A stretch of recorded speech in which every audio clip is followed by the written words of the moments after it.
యొక్క మాటలు పరిశుద్ధ బైబిల్ గ్రంథంలో నుంచి ధ్యానం చేసుకున్నాం.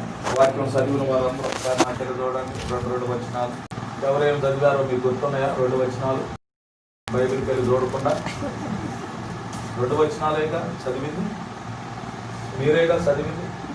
2 మాటలు తెలుసా మీరు చదివినాయే? హల్లెలూయా. అది మన చదువు అట్లా ఉంటుంది అన్నమాట. ఇంకా ఎప్పుడైనా దేవుని వాక్యాన్ని చదివేటప్పుడు జాగ్రత్తగా మనం చదవాలి. మనం ఏది చదివామో అది మనకి గుర్తుండాలి. దేని గురించి చదివామో అది మనకు తెలియాలి. సరే, ఈరోజు ఈ 103వ కీర్తన అంతా కూడా మనం ధ్యానం చేయాలంటే కుదరదు, కానీ దీనిలో ఒక్క మాట నేను మీకు చెప్తాను. ఆ ఒక్క మాట 13వ వచనాన్ని మనం చదువుదాం. 13వ వచనాన్ని చదువుకుందాం. తండ్రి తన కుమారుని ఎడల జాలిపడినట్లు యెహోవా మనయందు తనయందు భయభక్తులు గలవారి ఎడల జాలిపడును. స్తోత్రం చెబుదాం. హల్లెలూయా. ఈ మాట దాదాపు అందరూ అండర్లైన్ చేసుకునే ఉంటారు. ఒకవేళ ఎవరైనా చేసుకోకపోతే ఆ మాటను పెన్ను తీసుకొని అలా అండర్లైన్ చేసుకోండి. Okay, right. మనం వాక్యం విందాం. జాగ్రత్తగా దేవుని మాటలు వినాలి. కీర్తనాకారుడైనటువంటి దావీదు చక్రవర్తి అంటే ఇశ్రాయేలు ప్రజలను, లక్షల మంది ప్రజలను పరిపాలిస్తున్నటువంటి చక్రవర్తి.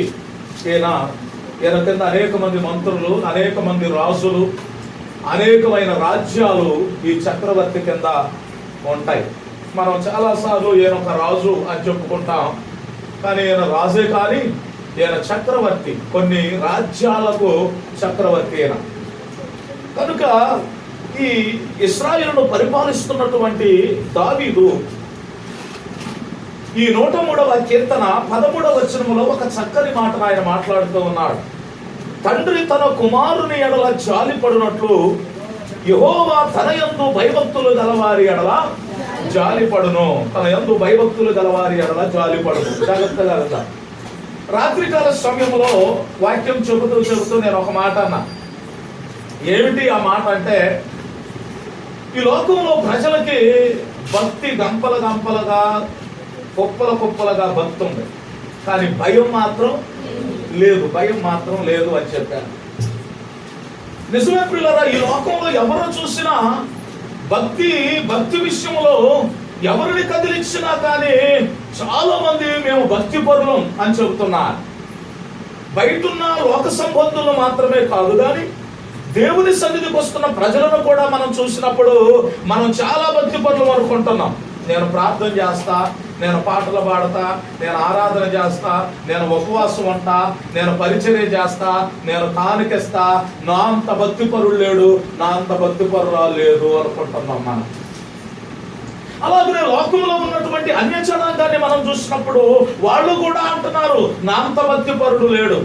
నేను 101 టెంకాయ కొట్టాను, 101 పొర్లు దండాలు పెట్టాను, 101 మెట్లు ఎక్కాను, 101 గుళ్ళు తిరిగి వచ్చాను, 3 దేవతలకు నేను మొక్కుకున్నాను, మడిగట్టి స్నానం చేసి సూర్య నమస్కారం చేశాను, నేను చెయ్యని పూజలు, నేను చెయ్యని పుణ్యకార్యాలు ఏమీ కూడా లేవు, నేను చదవని మత గ్రంథాలు లేవు, నేను భక్తి కలిగిన దాన్నే భక్తి కలిగిన వాడినే అనుకుంటున్నాడు.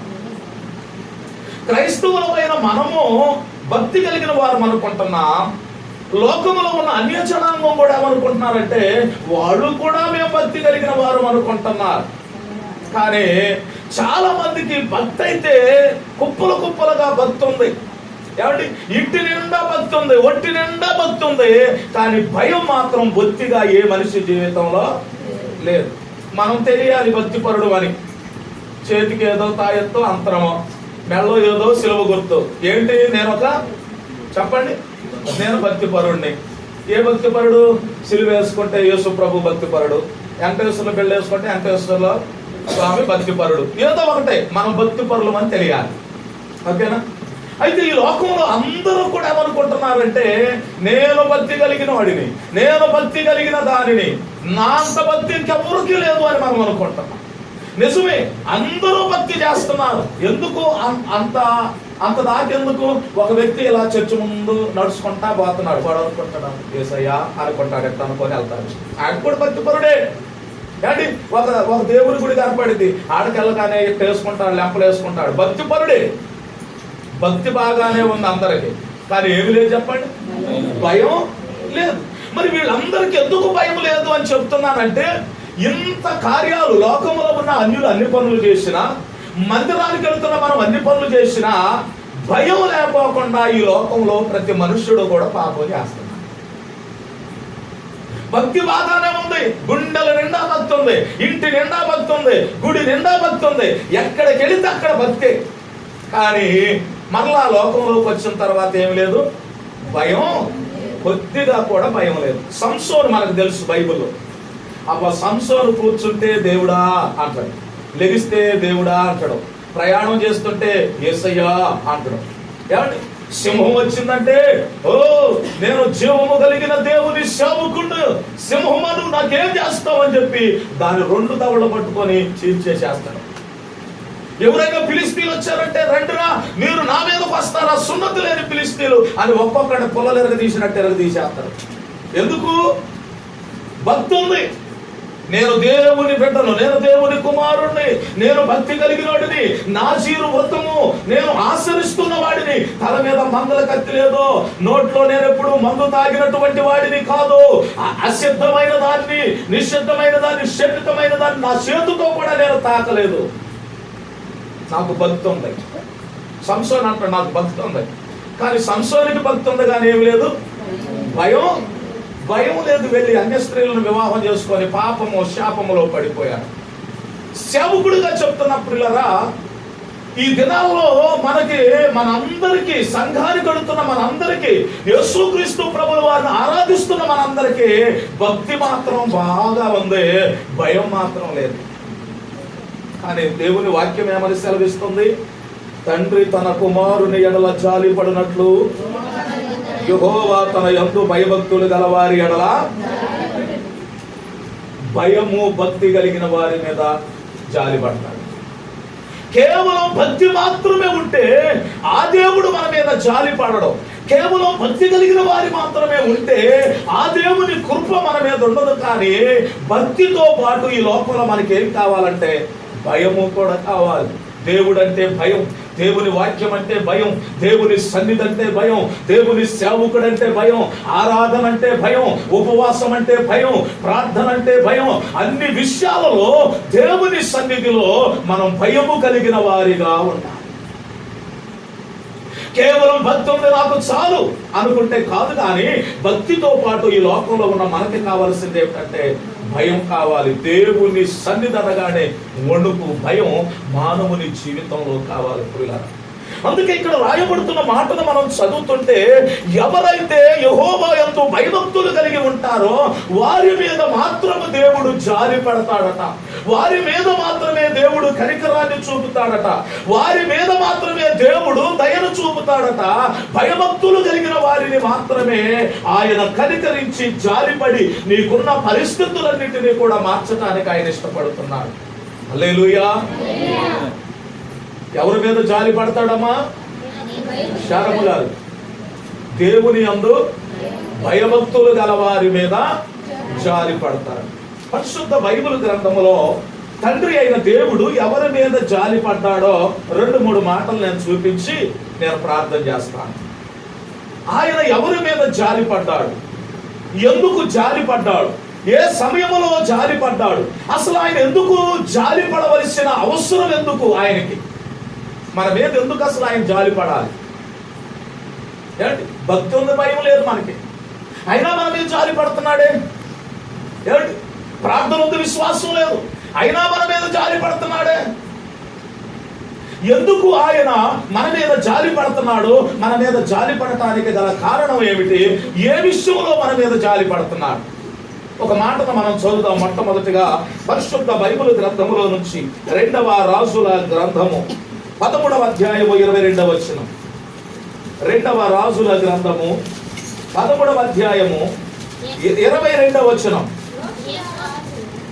2వ రాజుల గ్రంథము 13వ అధ్యాయము 22వ వచనం. సిరియా రాజైన హజాయేలు ఇశ్రాయేలు వారిని బాధ పెట్టెను, కానీ యెహోవా వారి మీద జాలిపడినో. దేవునికి స్తోత్రం చెప్పండి. సిరియా రాజు అంట ఇశ్రాయేలుని బాధ పెడుతున్నాడట ప్రియులారా. ఇశ్రాయేల్ ప్రజలను సిరియా రాజు బాధ పెడుతూ ఉంటే ఆ బాధకు ఇశ్రాయేల్ ప్రజలు తట్టుకోలేకపోతున్నారట. అమ్మా, నేను ఇలా అంటాను, నీ పిల్లలు నిన్ను బాధ పెట్టవచ్చు, నీ భర్త నిన్ను బాధ పెట్టవచ్చు, నీ ఇరుగు పొరుగు వారు నిన్ను బాధ పెట్టవచ్చు, ఏమిటి నీ తోబుట్టువులు నిన్ను బాధ పెట్టవచ్చు, ఏమిటి నీకైన వారు నీ రక్త సంబంధులు నిన్ను బాధ పెట్టవచ్చు. ప్రియులారా, ఆలోచన చేయండి, ఎవరు మనల్ని బాధ పెట్టినా దేవుని సన్నిధిలో మనము ఏమిటి ప్రార్థన చేసినప్పుడు ఆ దేవుడట మన మీద జాలి పడతాడు. మన మీద చెప్పండి, ఆయన జాలి పడతాడు. ఏ సమయంలో ఆయన మన మీద జాలి పడతాడు అని అంటే చెప్పండి, ఇతరులు మనల్ని బాధ పెట్టినప్పుడు, ఇతరులు మనల్ని దుఃఖపరిచినప్పుడు, ఇతరులు మనల్ని కఠినమైనటువంటి పరిస్థితులకు గురి చేసినప్పుడు ఆయన సన్నిధిలో సముఖములో కూర్చొని, దేవా ఇదిగో ఈ బాధ నేను తట్టుకోలేకపోతున్నానయ్యా, కనికరం చూపు నా మీద, జాలి చూపు నాయన, అయ్యా ఈ బాధ నుంచి నాకు విముక్తి విడుదల కలగచేయని దేవుని సన్ముఖములో మనము ప్రార్థన చేసినప్పుడు ప్రియులారా ఆయన మన మీద జాలి పడతాడట. స్తోత్రం చెబుతాం, హల్లెలూయా. ఆయన మన మీద జాలి పడతాడట. ఏమండి, ఏదో పడితే పడు, నీ బాధ ఏదో నువ్వు పడు అనే దేవుడు కాదు మనం ఆరాధిస్తున్న దేవుడు. ఏమండి, నీ దుఃఖమేదో, నీ ఏడుపేదో నువ్వు వేడు, నీ బాధలేవో నువ్వు పడు అనేటటువంటి దేవుడు కాదు ప్రియులారా. ఆయన దగ్గరకు వచ్చి ఆయన సన్నిధిలో మనము ప్రార్థన చేసినప్పుడు ఆయన మన మీద జాలిపడి మన యందు దయ చూపట, మనల్ని కనికరించడానికి ఆయన ఇష్టపడుతున్నాడు. ప్రియులారా, ఆలోచన చేయండి, మన దేవుడు జాలి కలిగినటువంటి దేవుడు. మనం ఆరాధిస్తున్న దేవుడు దయ కలిగినటువంటి దేవుడు. ఏమండి, ఎంతమంది మనలను బాధ పెట్టినా, ఎంతమంది మనలను కఠినంగా హింసించిన, ఎన్ని కఠినమైన పరిస్థితులు మన జీవితంలో వచ్చినా ఆయన సన్నిధిలో మనము ప్రార్థన చేసినప్పుడు, దేవా ఇదిగో ఈ బాధకు నేను తట్టుకోలేకపోతున్నాను ఆయన అని ప్రభు సన్నిధిలో మనం ప్రార్థన చేస్తే ఆయన మన మీద జాలి పడేటటువంటి దేవుడు. ఆయన జాలి పడేటటువంటి దేవుడు. ఆలోచన చేయండి, పరిశుద్ధ బైబిల్ గ్రంథాలు అంటాడు, తండ్రి తన కుమారుని ఎడల జాలి పడినట్లుగా యెహోవా యందు భయభక్తులు కలిగిన వారి మీద ఆయన జాలి పడతాడట. ఒక కన్న తండ్రి ఏమండి తన పుట్టిన బిడ్డల మీద ఎలా జాలి పడతాడో మనం ఆరాధిస్తున్న దేవుడు మన మీద అలా జాలి పడతాడట. ఏమండి, ఏ కన్న తండ్రి అయినా, ఏమండి ఏ కన్న తల్లి అయినా పిల్లలు బాధలో, ఇబ్బందులో, ఇరుకులో ఉంటే చూసి వదిలిపెడతారా? ఏమండి, ఆలోచించండి. ఆ పిల్లలు కఠినమైన బాధలు అనుభవిస్తున్నప్పుడు, ఇబ్బందులు అనుభవిస్తున్నప్పుడు, అనారోగ్య పరిస్థితుల్లో ఉన్నప్పుడు నీ బాధ ఏదో నువ్వు పడు అని ఆ పిల్లలను వదిలిపెట్టిపోతారండి కన్న తల్లిదండ్రులు? కానీ ప్రియులారా, ఆయన ఏమంటున్నాడంటే నేను మీ మీద జాలి పడతాను అని అంటున్నాడు. తండ్రి తన కుమారుని ఎడల జాలి పడినట్లుగా నేను మీ మీద జాలి పడతాను. ఆయన జాలి కలిగినటువంటి దేవుడు, ఆయన దయ కలిగినటువంటి దేవుడు. చూడండి, మరొక మాట పరిశుద్ధ బైబిల్ గ్రంథములో నుంచి మనము ధ్యానము చేద్దాం ప్రియులారా. యెషయా గ్రంథము 49వ అధ్యాయము 13వ వాక్య భాగాన్ని మనం చదువుదాం.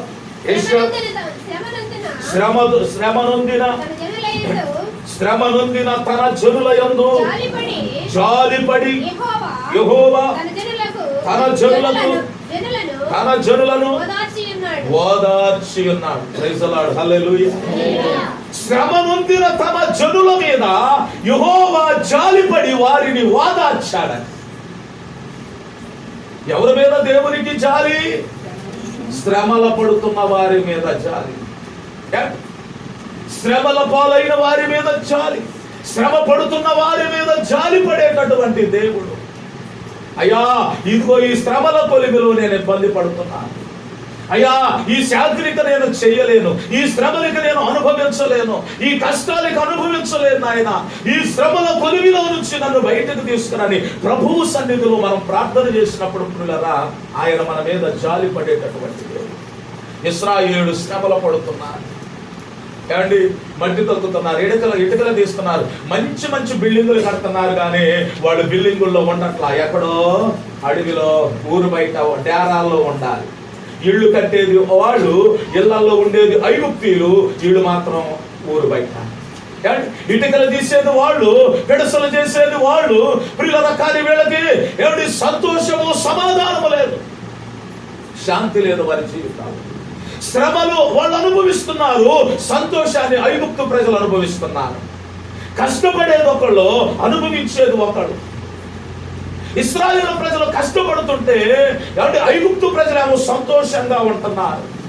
అని ఇశ్రాయేలు ప్రజలు దేవునికి మొరపెట్టారు, ఏం ప్రభువా ఇక్కడికి మమ్మల్ని తీసుకొచ్చావు, ఈ ఐగుప్తు దేశానికి మేము వచ్చాం, మేము నిన్నే కదా ఆరాధించేది, నిన్నే కదా ఘనపరిచేది, నీవే కదా మాకు దేవుడవు, మేము నీ ప్రజలమే కదా, ఈ ఇశ్రాయేలులమైన మేము ఐగుప్తు దేశంలో శ్రమలు పడుతుంటే మమ్మల్ని చూస్తూ అలా ఊరుకుంటావా అని వారు ప్రార్థన చేశారు.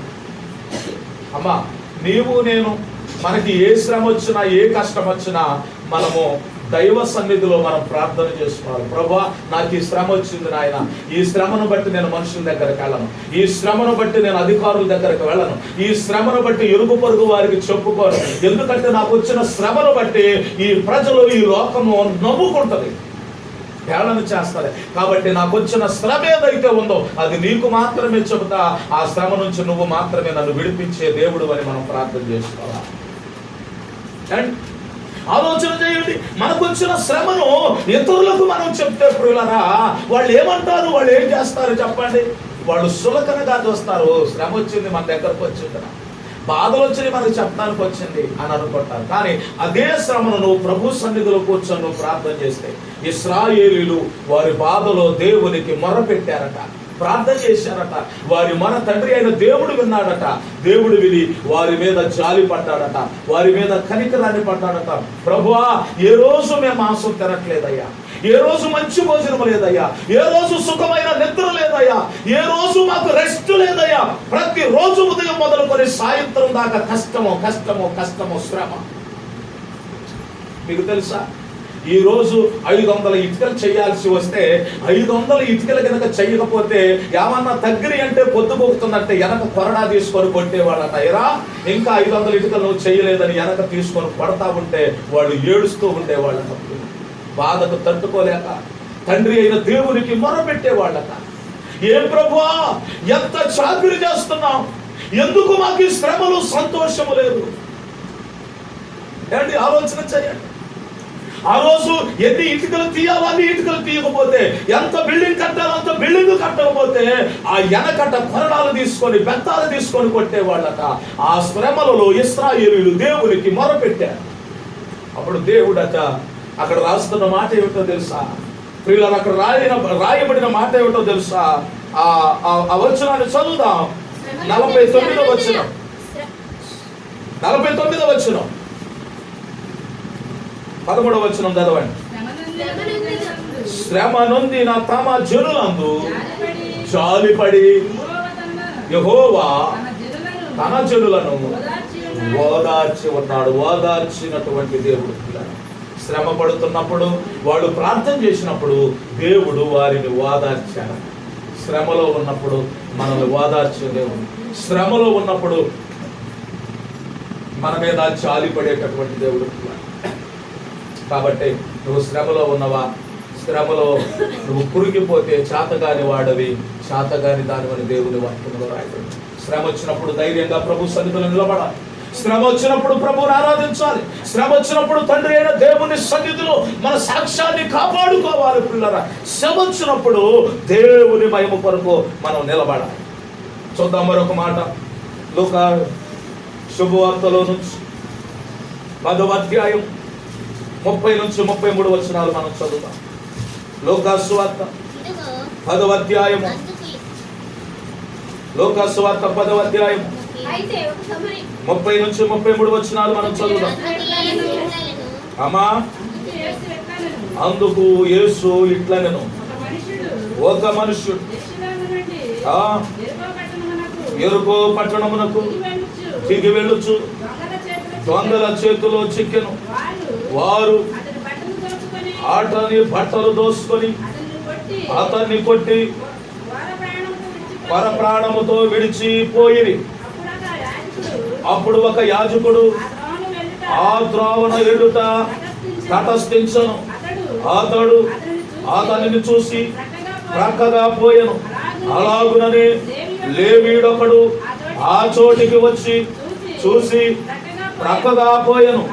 అయితే ఒక సమరయుడు ప్రయాణమైపోవచ్చు అతడు ఉన్న చోటికి వచ్చి అతనిని చూసి అతని మీద జాలిపడి. చూడండి పిల్లల, లేవీయుడు పక్కకు తప్పుకొని వెళ్ళిపోయాడట. ఏంటి? యాజకుడు పక్కకు తప్పుకొని వెళ్ళిపోయాడు. కానీ ఒక సమరయుడట, సమరయుడు ఏం చేశాడు? ఎవరి మీద జాలి పడ్డాడు? దొంగల చేతిలో చిక్కుకొని, కొట్టబడి, హింసించబడి, బట్టలు దోసుకొనబడి ప్రియులారా కొర ప్రాణముతో విడిచిపెట్టిపోయారట. సావు బ్రతుకుల మధ్యలో రక్తపు మడుగులు కొట్టుకుంటూ ఉన్నాడు ఆ మనుష్యుడు. ఎవరు ఆదరించట్లా, ఎవరు పట్టించుకోవట్లా, ఎవరు చూడట్లా. వచ్చిన వాళ్ళంతా మనకెందుకు అని చెప్పేసి పట్టించుకోకుండా వెళ్ళిపోతున్నారట. దూరంగా తప్పుకొని వెళ్ళిపోతున్నారు. ఎవ్వరు తీయట్లా, ఎవ్వరూ లేపట్లేదండి ఆ వ్యక్తిని. కానీ యేసు ప్రభు వచ్చాడు అక్కడికి. యేసు ప్రభు వచ్చాడు. యాజకుడు వెళ్ళాడు, లేవీయుడు వెళ్ళాడు, గొప్ప గొప్ప వాళ్ళు అందరూ ఆ మార్గంలో వెళ్ళారు. ఎవరు ఆ వ్యక్తిని పట్టించుకోవాలా? అదే సమయంలో మంచి సమరయుడు యేసు ప్రభు అక్కడికి వచ్చాడు. యేసు ప్రభు రాగానే ఆ యేసు ప్రభు కట రక్తపు మడుగులో ఉన్నటువంటి ఆ మనుష్యుడు కనబడ్డాడట. వెంటనే యేసు ప్రభుకి జాలేసింది ఆయన మీద.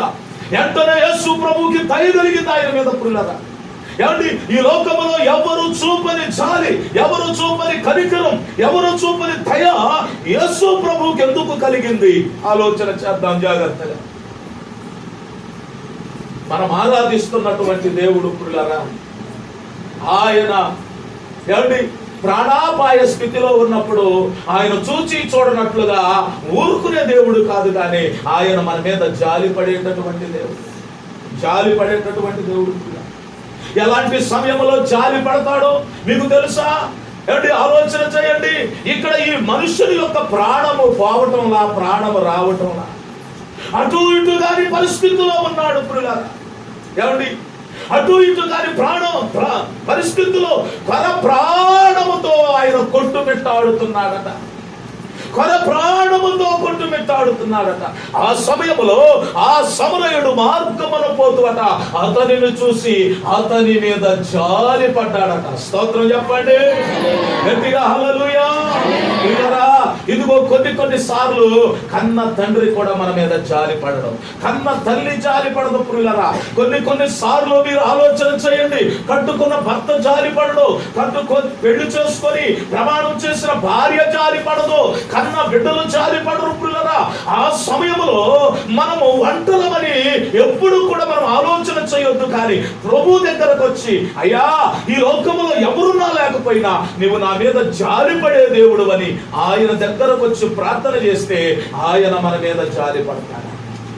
ఆయన మన మీద జాలి పడతాడు ప్రియులారా. ఆయన మన మీద జాలి పడతాడు.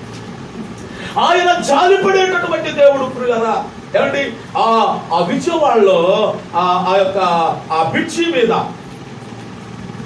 మీద ఒక తల్లి చిన్న బిడ్డను నడిపించుకుంటూ పోతూ ఉంది. చిన్న బిడ్డను తీసుకొని అలా వెళుతా ఉంది. వాట్సాప్ లో వచ్చింది మొన్న, ఈ మధ్యన 2-3 రోజుల క్రితం. అలా తీసుకొని వెళుతూ ఉంది. ఏం ఆలోచిస్తుందో తెలియదు, తన మనస్సులో ఏముందో తెలియదు ప్రియులారా. అలా వెళుతూ ఈ బిడ్డ చెయ్యి వదిలేసేసింది. ఈ బిడ్డ చెయ్యి వదిలేసేసి ఆ బిడ్డ అలా నడుచుకుంటూ పోతా ఉన్నాడు. వెంటనే బ్రిడ్జి మీద నుంచి ఆ కృష్ణా బ్యారేజ్ మీద నుంచి ఆ నదిలోనికి దూకేసేసింది ఉన్న పాటన. ఆ పిల్లవాడికి ఏం అర్థం కావట్లా. చిన్న పిల్లోడు ఎంత నడక నడుస్తున్నాడు. 2 సంవత్సరాలు 3 సంవత్సరాలు ఉంటాయేమో పిల్లోడికి. తల్లి ఉన్న పాటును దూకేసేసింది. పిల్లోడి మీద జాలి లేకుండా, అయ్యో ఈ భయంకరమైన ప్రాంతంలో భయంకరంగా ఇక్కడ అన్ని వాహనాలు తిరుగుతూ ఉన్నాయి, ఈ పిల్లోడు వదిలేస్తే వీడు పట్టించుకునేది ఎవరు అని చెప్పేసి జాలి ఆ పిల్లోడి మీద లేదు. ఈ తల్లి చచ్చిపోవాలనుకుంది. పిల్లవాడి మీద జాలి లేకోకుండా పిల్లరా ఆ పిల్లవాడిని నడి రోడ్డులో వదిలేసి ఆ తల్లి ఉన్న పాటున ఆ నదిలోకి దూకేసేసి తొందరగా ఆ చుట్టుపక్కల ఉన్న వాళ్ళు చూశారు, పరిగెత్తుకొని వచ్చి ఆ పిల్లవాడి దగ్గరకు తీసుకుంటే ఆ పిల్లవాడు అమ్మ అమ్మ అని ఏడుస్తున్నాడు. ఎవరు దూకుతారు వెంటనే? ఏమండి చూడండి, ఆ తల్లి మునిగింది, చచ్చిపోయింది. పిల్లల ఆలోచన చేయండి. తల్లి బిడ్డ మీద, ఏమండి కన్న కొడుకు మీద జాలి లేకుండా ప్రవర్తిస్తుంది కన్న తల్లి. పిల్లలు చూడండి, అలాంటి సంఘటనలు ఈ లోకంలో ఎన్నో మనము చూస్తూ ఉన్నాం. భర్తకి భార్య మీద జాలి ఉండట్లేదు, భార్యను చంపేసేస్తున్నాడు. భార్యకి భర్త మీద జాలి ఉండటం లేదు, భార్య తన ఇష్టం వచ్చినట్లు ప్రవర్తిస్తూ ఉంది. పిల్లల ఆలోచన చేయండి. అందుకే దేవుని వాక్యములో మనము చదువుతూ ఉంటే పరమ తండ్రి అయిన దేవుడు ఈ లోకములో ఎవ్వరూ ఆయన మీద జాలి పడట్లేదట. అందరూ మంచి బట్టలు వేసుకున్నారు, అంగీలు వేసుకున్నారు. ఆ మార్గంలో పాస్టర్లు పోతున్నారు, ఆ మార్గంలో ధనవంతులు పోతున్నారు, ఆ మార్గంలో యాజకులు పోతున్నారు, లేవీలు పోతున్నారు. ప్రియులారా, అందరూ ఆ మార్గం గుండా పోతున్నారు.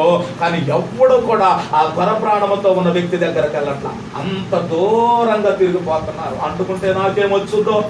ఇప్పుడు కూడా మనం చూస్తాం కదా, రోడ్డు మీద ఎవరన్నా యాక్సిడెంట్ అయి పడిపోయి కాసిన మంచినీళ్ళు ఇవ్వము, పట్టించుకోము, దూరంగా తప్పుకొని పోతాం. కారణం ఏమిటి? ఒకవేళ అడ్డుకుంటే ఏ కేసు అయితే పోలీస్ స్టేషన్కి రమ్మంటారు, కోర్టుగాడికి రమ్మంటారు. మనకెందుకు వచ్చిన గొడవ అని చెప్పి మనం ఏం చేస్తామండి? పక్కకు తొలగిపోతాం, మనం పట్టించుకోం. పిల్లరా, అదే సిచ్యువేషన్ ఆ దినాల్లో, యేసు ప్రభు దినాల్లో జరిగింది. కానీ అందరూ వదిలిపెట్టారు, ఎవరు పట్టించుకోవట్లా. యేసు ప్రభు వచ్చి ఆయన గాయాలు కట్టి, ఆయనకు తాగటానికి నీళ్లు పోసి నువ్వులతో తనకు రాసట, ఆయనకు భోజనం పెట్టించి, అంత మాత్రమే కాదు, ఒక పూట కూలి వాళ్ళ ఇంటికి తీసుకొని వెళ్ళారు. అంటే భోజనం అమ్ముతారు చూసారా, భోజనం పెడతారు చూసారా, ఆ భోజనం హోటల్, అలాంటి వాళ్ళ ఇంటికి తీసుకెళ్లి అక్కడ ఒక లాడ్జీ లాంటిది అనమాట. బస చేసేటప్పుడు సత్రాలు ఉండేవి. అక్కడికి ఈ వ్యక్తిని తీసుకొని, ఎలా యేసు ప్రభు తీసుకొని వెళ్ళాడో మరి, నడిపించుకుంటూ ఆయన చక్కగా తీసుకొని వెళ్ళి వాళ్ళ దగ్గరకు తీసుకెళ్లి భోజనం పెట్టించాడట. అయ్యా, ఇదిగో ఇతను బాగుపడ్డాదాకా మీ దగ్గర ఉంచండి, ఇతనికి మీరు భోజనం పెట్టండి, ఇదిగో కావలసిన డబ్బులు ఇదిగో నేను ఇస్తానా, మరలా నేను ఈ మార్గమును వచ్చినప్పుడు ఏమైనా అప్పు పడితే ఆ డబ్బులు కూడా నేను కడతాను. స్తోత్రం చెప్పండి. ఎంత జాలి కలిగిన దేవుడు మన దేవుడు, ఎంత కనికరం కలిగిన దేవుడు. పిల్లలు ఆలోచన చేయాలి. మనం పడతామా? జాలి పడతామా? ఆడికి మంచినీళ్ళే పోయాం, మళ్ళీ పువ్వ పెట్టడం, హోటల్లో ఉంచటం, లాడ్జీలో ఉంచటం, ఇన్ని రోజులు వాడికి వైద్యం చేయించటం మన వల్ల పడుతుందండి? చెప్పండి, మన వల్ల పడుద్దా? కానీ ఎవరు జాలి పడ్డారు అండి? యేసు ప్రభు జాలి పడ్డాడు. స్తోత్రం చెప్పండి, గట్టిగా స్తోత్రం చెప్పండి. యేసు ప్రభు కొరప్రాణముతో ఉన్న వ్యక్తి మీద జాలి పడ్డాడు. ఈరోజు మనకి జాలి ఉండట్లా, కనికరం ఉండట్లా, దయ ఉండట్లా మనుషుల మీద. పిల్లరా, ఆలోచన చేయండి. తండ్రి తన కుమారుని ఎడల జాలి పడినట్లుగా యెహోవా యందు భయభక్తులు కలిగిన వారి మీద ఆయన జాలి పడతాడు. మన దేవుడు జాలి కలిగిన దేవుడు. మన దేవుడు కఠినుడు కాదండి. మన దేవుడు మన సాక్షిని చంపుకునే దేవుడు కాదు. మన దేవుడు గుండెను రాయి చేసుకునే దేవుడు కాదు. మన దేవుడు కనికరం కలిగినటువంటి దేవుడు. హింసించబడుతున్నా, శ్రమలు పొందుతున్నా, మేకులు కొడుతున్నా, భయంకరమైన శత్రుహింసలు పెడుతున్నా మన దేవుడు ఏమన్నాడో తెలుసా? యెరూషలేము కుమార్తెలారా, నా కొరకు కాదు, మీకోసం మీ పిల్లల కొరకు ఏడవండి, నా కోసం మీరు ఏడవనా. అన్ని శ్రమలు అనుభవిస్తున్నప్పుడు పిల్లరా, యేసు ప్రభు సిలువల నుండి పలికిన మాట ఏమిటంటే, అప్పుడు కూడా ఆయన మన మీద కనికరాన్ని చూపుతున్నారు. ఆ సమయంలో కూడా ఆయన మన మీద జాలి పడుతూ ఇంకొక మాట ఏమంటున్నాడు తెలుసా? పక్కులో పెట్టి బళ్ళం పెట్టి పొడుస్తూ ఉంటే అంటున్నాడు, తండ్రి మీరేమి చేస్తారో వీరికి తెలియదు, క్షమించండి. అంత జాలి కలిగిన దేవుడు మనం ఆరాధిస్తున్న దేవుడు. ఉందా జాలి? ఉందా మనకి? ఉందండి. కనికరం ఉందా మనకి? కనికరం ఉందా? స్తోత్రం చెప్పండి. కనికరం లేదు, జాలి లేదు. ఇవాళంతా తారీఖు, ఇవాళంతా పడదు. ఇంకెన్ని రోజులు పోతారు? ఎక్కడ ఉంచుకుంటారు? ఆడ ఉంచుకోండి. అది మన జాలి. అసలు ఆడ నుంచి రాగానే అటెందుకు పోవాలి? దేవుని మందిరంలో పడేసి వెళ్ళాలి కదా, మందిరంలో పడేసి వెళ్ళాలి కదా.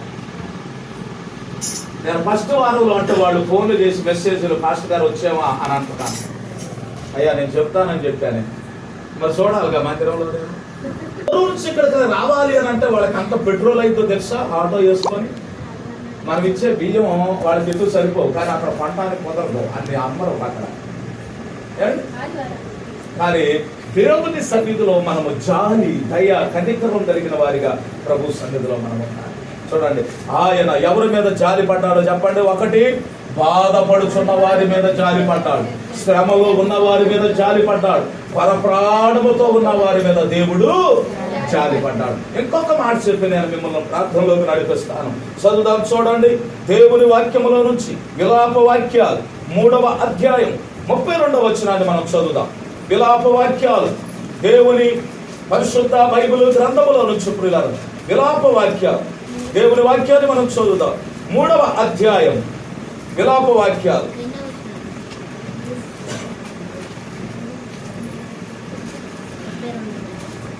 విలాప వాక్యాలు 3వ అధ్యాయము 32వ వచనాన్ని మనం చదువుదాం.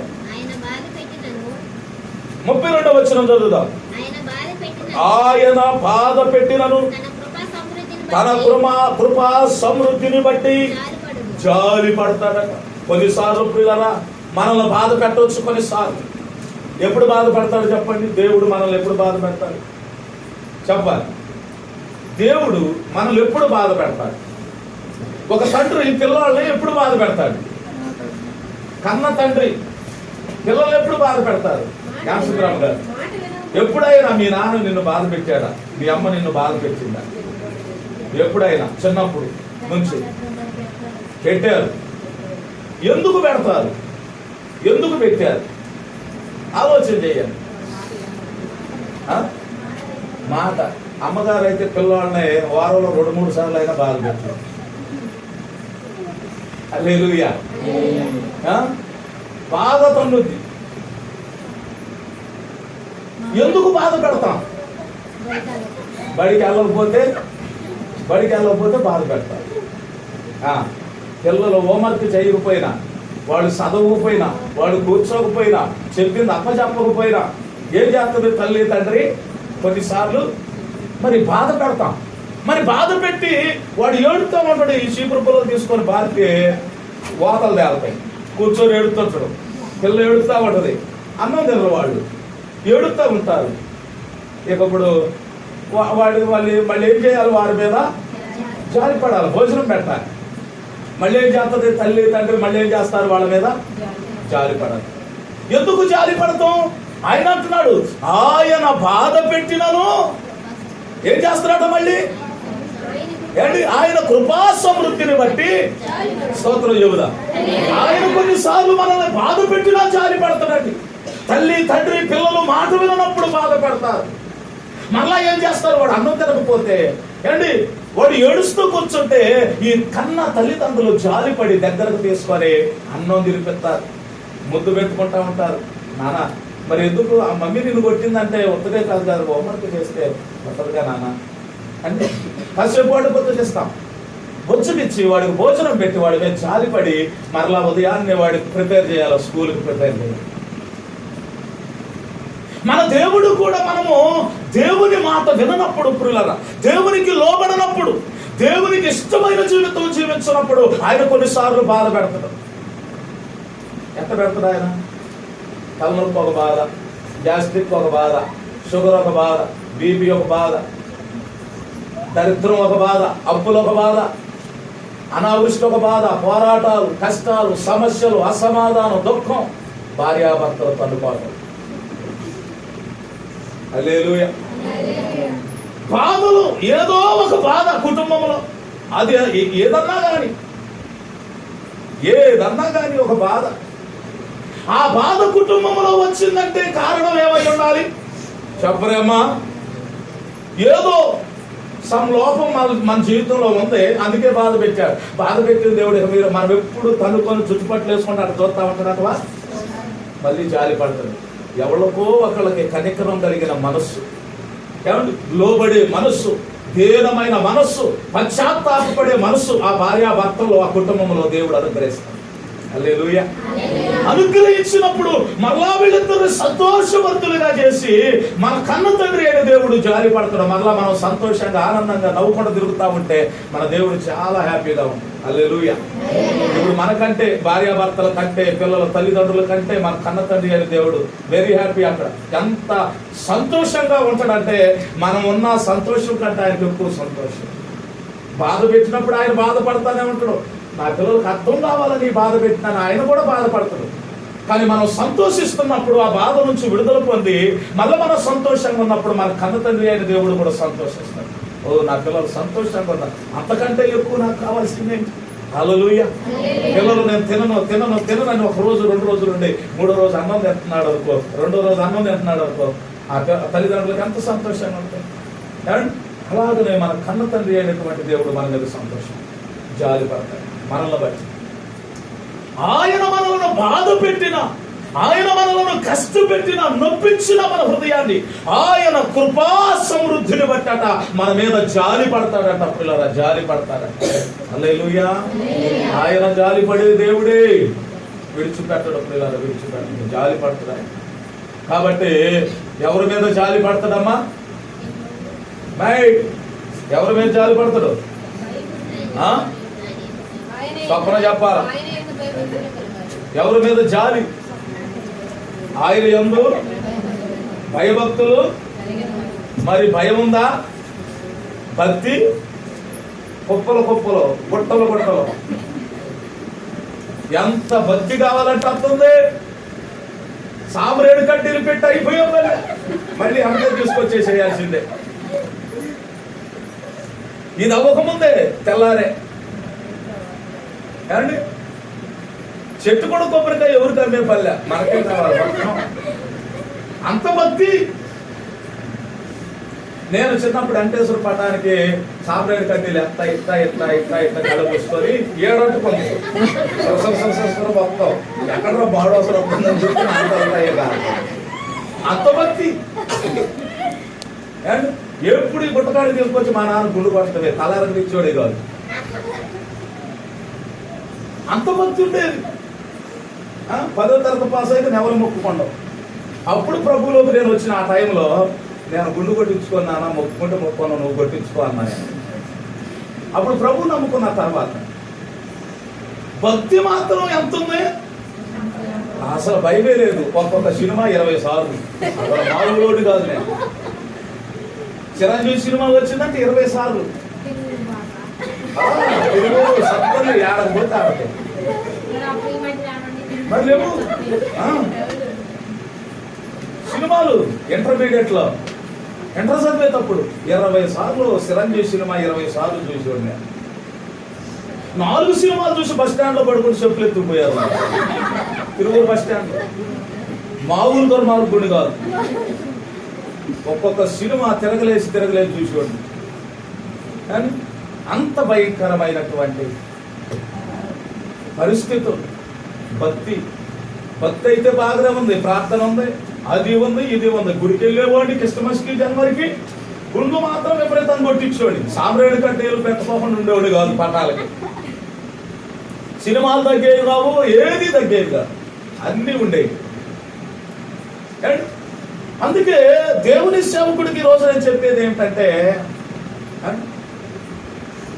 భక్తి ఉంటే సరిపోదు, ఏముండాలి చెప్పండి? భయము కూడా ఉండాలి. చివరి మాట చెప్తా చూడాలి. మీకా గ్రంథము 7వ అధ్యాయము 19వ వాక్యం. మీకా గ్రంథము 7వ అధ్యాయం 19వ వాక్యం.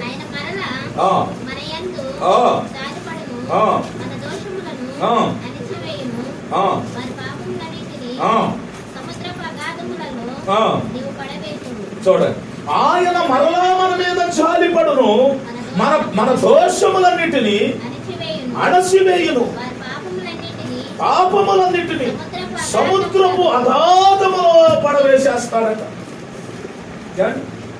బాధలో ఉన్నప్పుడు జాలు, కష్టాల్లో ఉన్నప్పుడు జాలు, శ్రమల్లో ఉన్నప్పుడు జాలు, ప్రాణాపాయ స్థితిలో ఉన్నప్పుడు జాలి పడటము, ఏమండి బాధ పెట్టి జాలి పడటము, ఇవన్నీ ఒక ఎత్తు అయితే చివరిగా ఆయన ఏమంటున్నాడో తెలుసా?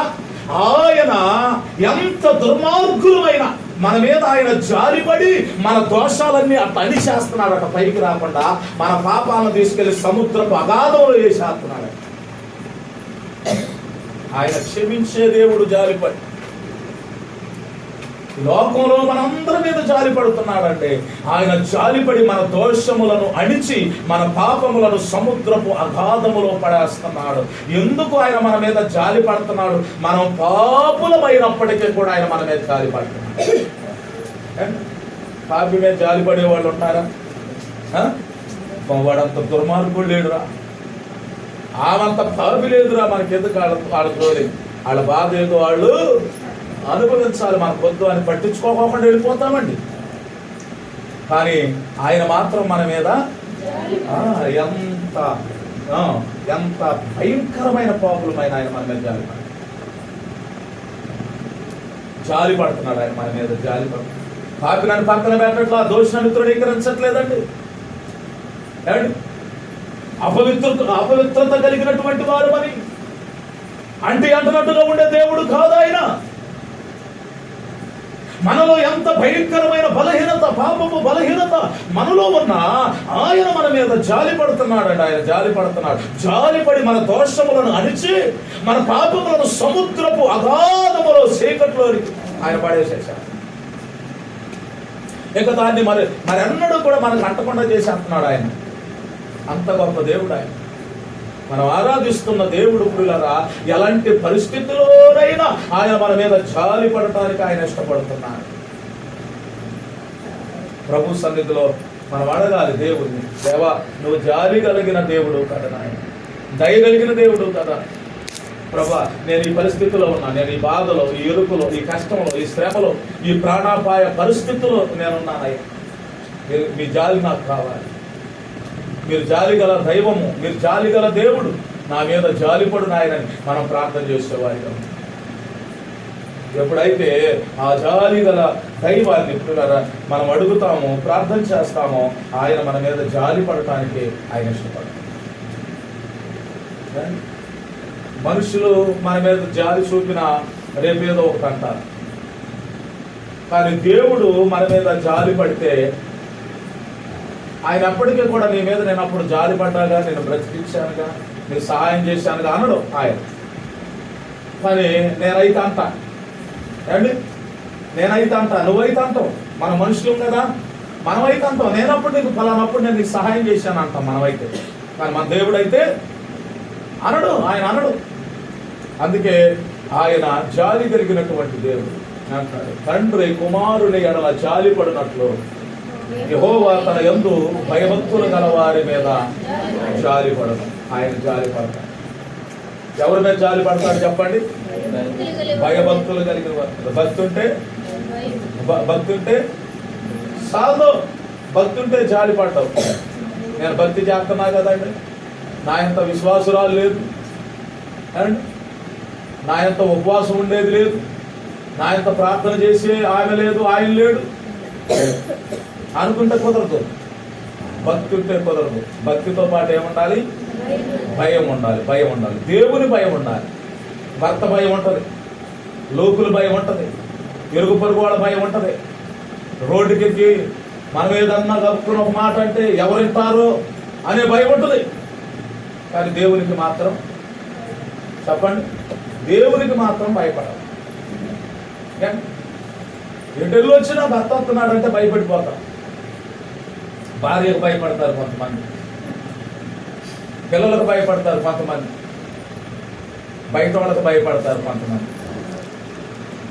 అని దేవునికి మాత్రం భయపడరు, దేవునికి భయపడరు. కానీ సేవకుడుగా ఈరోజు నేను చెప్పే మాట ఏమిటంటే, నువ్వు గనక దేవుని యందు భయభక్తులు కలిగి ఉంటే ఆయన జాలి, ఆయన కనికరం, ఆయన దయ, ఇవన్నీ ఈ మూడు మాటలు కూడా అవినాభావ సంబంధం కలిగినవి, ఒకదానికొకటే సంబంధం కలిగిన మాటలు. ఆయన యందు భయము భక్తి మనం కలిగి ఉంటే ఆయన మన మీద ఈ కనికరం దయ జాలిని మన మీద చూపుతాడు. భయం ఉండి భక్తి లేకపోయినా, భక్తి ఉండి భయం లేకపోయినా ఆయన చూపే ఈ కృపను మనం ఎంత మాత్రం కూడా పొందుకోలేదు. మోకరించండి, ప్రార్థన చేసుకున్నాం. ఇంకొద్ది మాటలు దేవుడు